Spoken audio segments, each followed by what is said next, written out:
The devastation of Lahaina, a high-pressure system to the north and a low-pressure system caused by Hurricane Dora to the south created those high-speed winds over Maui. Gusts on the island reached 60 miles per hour on Tuesday.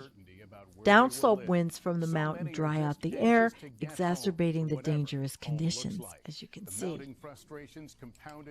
On Tuesday, small fires on the foothills quickly grew and spread to Lahaina, destroying much of the town. Look at that. Oh my gosh. Authorities said they had prepared for the hurricane, but not the fires. Firefighters working on the blaze in Lahaina had declared the fire 100% contained Tuesday morning, but it flared up by the afternoon. And I saw people talking about how they thought they would be safe at home, and they were not. Firefighters working on the blaze in Lahaina area declared the fire 100% contained.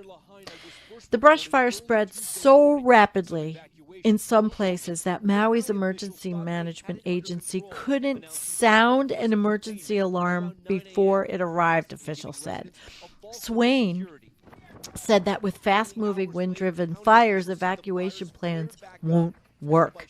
There just isn't physically enough time to get the information to people, even if you could, to get out of harm's way fast enough. Holy shit. Dryness. I'm not going to play this, but the western part of Maui, where the fires ranged, was in a severe drought because of the lack of rain, said Greg Carbon, the chief forecast operations at National Weather Service, the prediction center. That's the one spot that was quite dry and drier than the other islands, said Carbon. And the local topography, the island is made of 2 volcanoes, several mountains and steep valleys with flat land along the oceans. As winds headed to the mountaintops, they got trapped between the ground and a layer of warm air in the atmosphere and pushed downward, accelerating the speed. It's like putting your finger over a hose, said John Bravender, a meteorologist also at the National Weather Service in Honolulu. That restricts the flow and makes it go faster. That's pretty wild. Destroyed buildings, so a lot of it. The tree, the historic district, the Buddhist temple that was there since 1931. A decline in farming is also raising the risk of wildflowers. Boy, I'm doing great. Wildfires, which is Clay Trauchernicht, a fire specialist at the University of Hawaii. Lands that used to grow pineapple or sugarcane are now filling up with waist-high grass that is not native to Hawaii.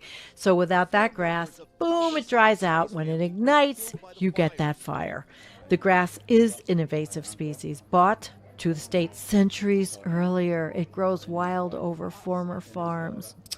They outcompete the others, especially our native species, he said. The lack of farmland makes it harder for the firefighters to do their job. As fast as farms disappeared, so did the roads and water reservoirs used by farmers, making it tougher for firefighters to get there and put it out.